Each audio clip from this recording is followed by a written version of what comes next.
Lagi menggait Amel itu dengan nilai berapa? Ya, di sini jangan melihat itu hitungan uang, karena apa? Banyak label-label lain yang menawarkan Amel dengan nilai lebih dari yang saya berikan.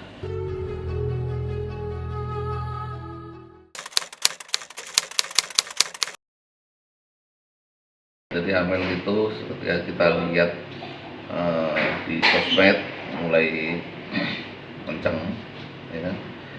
Kemudian saya mulai browsing lah, ketemulah di rumahnya atau di kafenya Dik Doan yang di apa ya, di Jurang Mangu. ya, Jurang kandang doang. kandang ya, Kandang jurang doang. kandang ya, Kandang jurang doang. kandang Jurang doang. jurang doang ya. Hmm. Ya. Di sana lah di Ciputat ya, Ciputat. tidak Ciputat lah, kita ngobrol bentar. Cuman saya cuma pengen menawarkan kerjasama yang nyaman aja, karena saya tahu kalau sebenarnya Amel itu sudah banyak label lain yang mau ambil kan gitu. Tapi kan kalau saya kan orangnya nanti tulus saja ya, menawarkan kerjasama yang nyaman aja, ya kan gitu. Awalnya kan memang dia nggak pede untuk nyanyi, ya kan. Ya udah, kalau kamu nggak pede nyanyi, terus sementara fans kamu atau fans-fansnya almarhum Nika Ardila menuntut kamu harus bisa nyanyi, ya kan. Makanya akhirnya kita tawarkan, gimana kalau kamu sekolah vokal? Akhirnya saya sekolahin lah ya di Dodi Katamsi, ya kan. Sekolah sekaligus coaching instan, private, nggak ada yang tahu, karena itu atas kesepakatan kita dengan keluarga. Penting sekolah, jangan sampai ada updatean di sosmed. Kalau nanti tahu updatean di sosmed, itu nanti fans-fansnya Amel maupun Nika Ardila pasti kepo. Nah, wah, ini gimana? Makanya kan sempat mulai dari coaching sekolah vokal, sampai take vokal, rekaman, sampai bikin video klip, nggak ada tuh. Benar-benar kita Dibungkus rapi ya? Benar-benar kita rahasiakan. Bukan, sebenarnya pertimbangan bukan semata-mata bikin surprise, tapi juga karena beberapa ada pertimbangan teknis yang memang kita harus jaga betul. Karena Amel ini punya karakter yang beda, sampai take vokal, rekaman, sampai bikin video klip, nggak ada tuh. Benar-benar kita Dibungkus rapi ya? Benar-benar kita rahasiakan.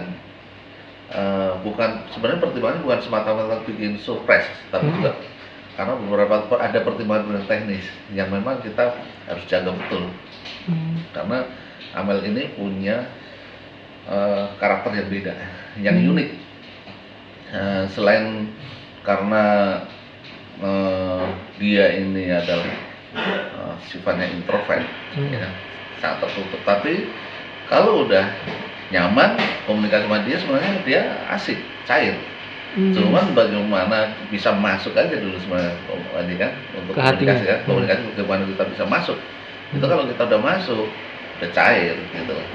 Makanya kan ada persepsi yang macam-macam. Ada yang bilang katanya pendiam lah, ngomongnya. Itu sebenarnya persepsi aja. Tapi sebenarnya kalau kita bisa ngikutin alur pikir dia, ya, pola pikir dia anak yang cerdas. Dia anak yang punya prinsip. Dia anak yang sebenarnya mau untuk maju. Makanya ketika oke, nyanyi, ya kan?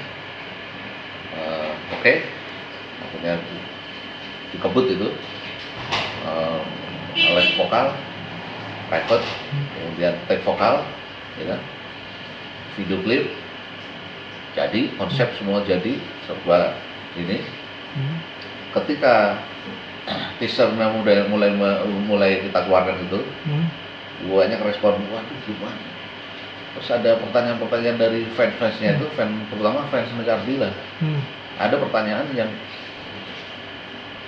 vokal Amel gimana ya, mau kalau persis, kalau sama persis, waduh serem banget gitu. Seperti kita ini disajikan sosok yang bangkit dari kubur, persis wajahnya persis, terus kemudian vokalnya persis.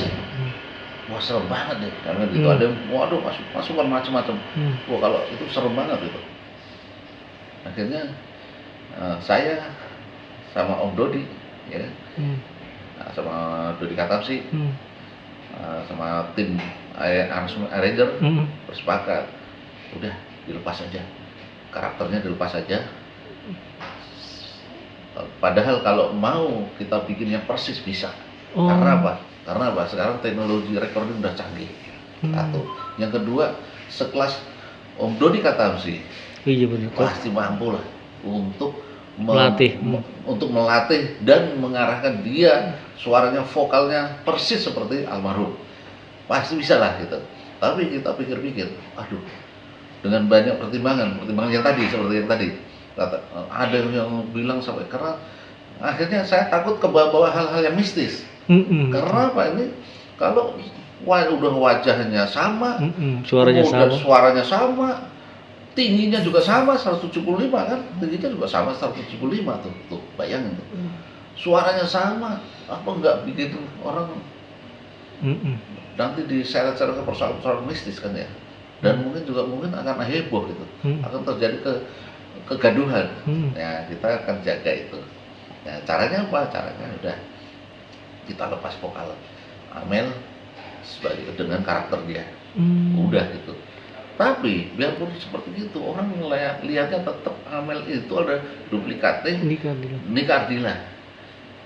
Waktu premier tadi lihat ya, premier tadi itu sampai sekarang nih banyak yang menghubungi saya bahwa sampai kita semua pada nangis, terutama di endingnya ketika berhadapan dengan ibu almarhum kan, ya. Amel ke Ciamis, ya, nemuin keluarganya, nemuin ibu almarhum Nika Ardila, kemudian sempat ziarah ke makam, sempat ke museumnya juga. Itu semua sebuah rentetan perjalanan seperti halnya anak yang pulang ketemu ibunya, luar biasa.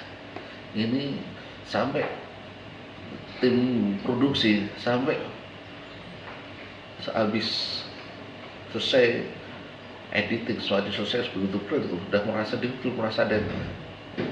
ada yang merinding. Begitu mendengar begitu mereview hasilnya sampai merinding, sampai nggak berani akhirnya minta tolong dibantu untuk ditemani semua ini di lantai 4 kan. Luar biasa, iya luar biasa. Itulah saya baru kali ini menangani talent atau artis yang penuh dengan suasana-suasana yang mengharukan, ada nilai-nilai mistiknya, ada euforianya. Nah, saya lihat bahwa kondisi pandemi ini orang akan rindu dengan pandemi ini orang rindu dengan hiburan-hiburan seperti sosok seperti Amel yang bisa mengobati kerinduan itu seperti itu. Ya mudah-mudahan ini lagu serupa itu bisa diterima oleh masyarakat, dan ini lagu memang pas banget. Memang lagu ini diciptakan oleh pencipta yang dulu pernah menciptakan lagu-lagu hit Nika Ardila. Dia menciptakan lagu ini khusus untuk Amel, makanya judulnya serupa. Serupa itu tapi tidak sama. Nah itu lirik lagunya. Tapi oleh Amel ini begitu dia selesai take vokal dan dia mendengarkan, ini udah kita bikin konsep ini adalah kita dedikasikan untuk almarhum Nika Ardila. Amel bisa menyampaikan itu sendiri, menyampaikan itu ke kami. Saya ikutin kemauan Amel. Karena Amel ini diam-diam juga dia memang punya feeling touch. Dia punya sentuhan yang sesuatu lah gitu, kayaknya ada chemistry. Kalau dilihat dari gimana pelukan antara Amel dengan ibunya itu pelukan yang sangat tulus. Bahkan ketika Amel mau balik ke Jakarta, ibunya nggak mau lepas tangan Amel. Luar biasa. Menggait Om Agi, menggait Amel itu dengan nilai berapa? Ya, di sini jangan melihat itu hitungan uang, karena apa? Banyak label-label lain yang menawarkan Amel dengan nilai lebih dari yang saya berikan. Tapi jangan lihat nilainya, karena ini sudah komitmen kami dengan pihak keluarga, dengan Amel untuk tidak menyampaikan itu. Tapi intinya adalah sebenarnya bukan persoalan uang, tapi sebenarnya ini adalah persoalan kenyamanan.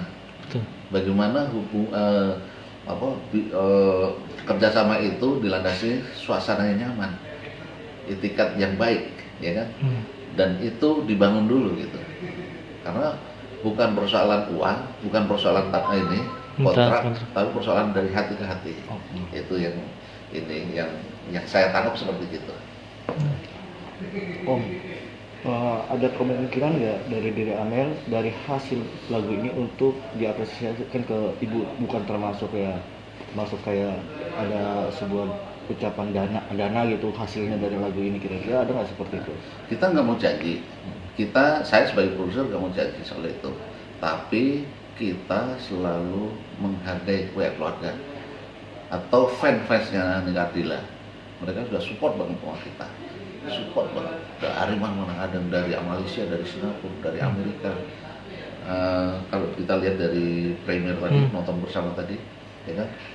Yang lainnya biasanya ya lagu kita ya biasanya premier itu paling ditonton 500 atau 1000. Ini ditonton 3500 pada jam yang sama, jam 17.00 tadi. Bayangin tuh, artis-artis yang sekelas yang sekarang lagi trending paling premier yang nonton 1000 atau 500 sampai 1000 lah. Ini 3500, luar biasa. Artinya antusias. Artinya apa? Artinya ini banyak ditunggu pihak, ya, banyak pihak menunggu, banyak pihak yang rindu dengan almarhum Nini Ardilla, dan muncul sosok yang mirip Nini Ardilla. Pemirsa, demikian kabar terbaru dari dunia hiburan tanah air. Jangan lupa like, comment, dan subscribe SG Entertainment untuk menyaksikan video-video selanjutnya. Sampai jumpa.